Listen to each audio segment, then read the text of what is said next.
All right, finishing up chapter 8. To charitable contributions. Section 170. You can deduct charitable contributions to a qualifying organization.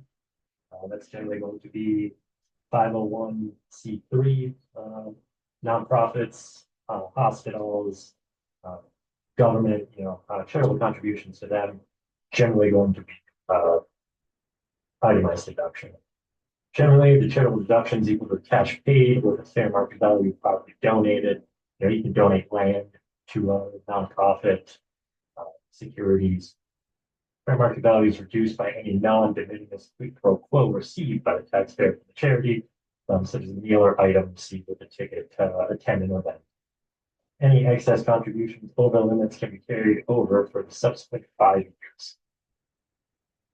So here we've got the qualifying organizations. So we've got federal or state governments, 501c3s, war veterans posts, churches, schools, hospitals, and certain private operating foundations.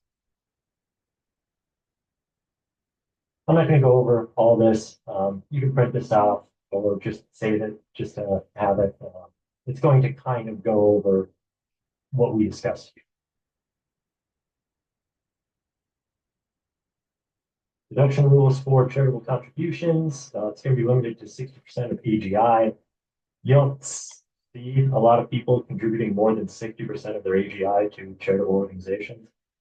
If they do, they're capped at 60%. The overage gets carried to the next year. Capital gain property to nonprofit is going to be limited to the lesser of 30% of AGI, reduced by the cash contributions, or the remaining 50% of AGI after accounting for donations to public charities. And capital gain property to private foundation, it's going to be limited to the lesser of 20% of AGI, reduced by cash contributions, or 30% of AGI less capital gain contributions to public charities. You got to be able to substantiate it, receipts or confirmation letter from the charity, appraisals and Form 8283, and proper disclosure on the tax return. So when I'm preparing a tax return for someone, we send out an organizer. The organizer says, hey, here's everything we had for you last year.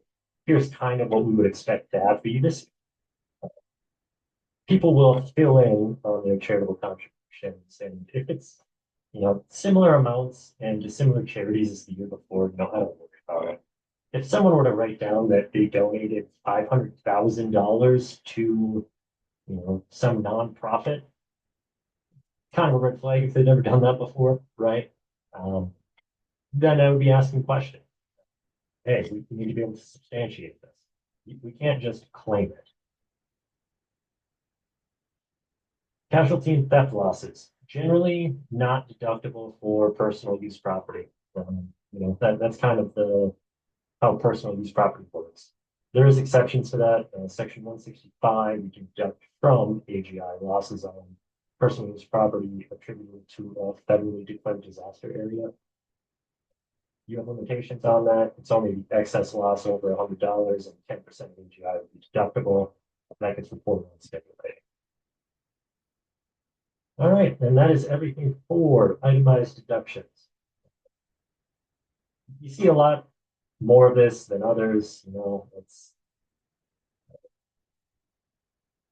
I don't really deal a whole lot with capital gain property to a private foundation, but I do see a lot of medical expenses.